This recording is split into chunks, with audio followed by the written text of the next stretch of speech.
hypothesized that if Jerry Siegel had not come back to write Superman and do it in that way, the superhero would have gone the way of the dinosaur, okay? As it very nearly did throughout the 50s.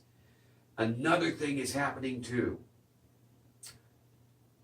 Over at DC's competition, Marvel Comics. Marvel Comics publisher, whose name I can't recall right now, observes in the early 60s that DC is having a hit with superheroes again. Specifically, DC had launched Justice League of America. A whole bunch of superheroes, Superman, Batman, Green Lantern, and whoever else, okay? And so the publisher of Marvel Comics says to Stan Lee, Stan, I want you to come up with a group of superheroes. I bet that'd sell. Stan does. Stan writes the first issue of the Fantastic Four. Stan Lee, the writer, and Jack Kirby, the artist and storyteller, over at Marvel, start writing and producing comic books that are very different from anything that has gone before and very different from what Jerry Siegel is writing over at DC or what's happening in the pages of Justice League of America. Okay? And the Marvel comics also feature characters who are introspective. They have self-doubt. Spider-Man, anyone? And here's what's happening as the 60s wear on.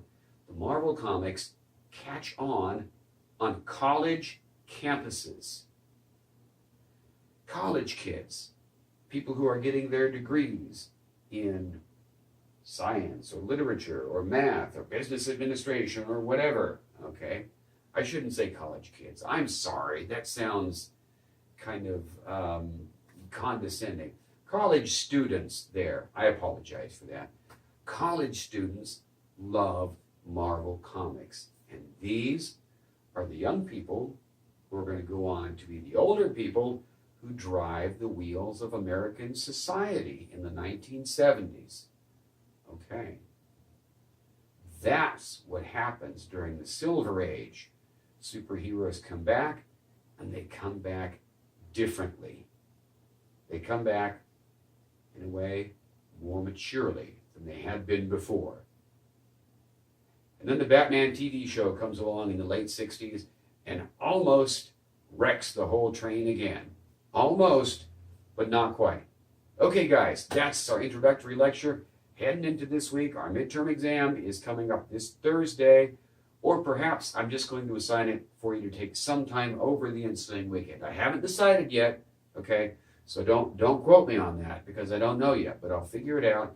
Keep an eye on the announcements, keep an eye on the reading assignments and the writing assignments. We're not done with those. And we're going to get through the Silver Age now. We're going to get through the midterm. After the midterm exam, we get into the Bronze Age, it's the 1970s, and then into the Modern Age, which takes us up to now. And I think we're going to get closer and closer to our goal. I think it is that move of superheroes, the superhero, toward being a more three-dimensional, introspective creature that helps to bring the superhero from not just the cognitive awareness of the American consciousness, because everybody knew what a superhero was, everybody knew who Superman was, but brings it from that awareness into the American heart, if you will, or at least the heart of the culture. I think that move by Jerry Siegel and the things that Stan Lee and Jack Kirby start doing at Marvel Comics are the real beginnings of the superhero as a figure that is not, or has not so far, been erased from the central identity of America. If that sounds a little overly jingoistic or something, forgive me. But that's what we're doing this week. So, okay, get to reading, and I'll talk to you soon.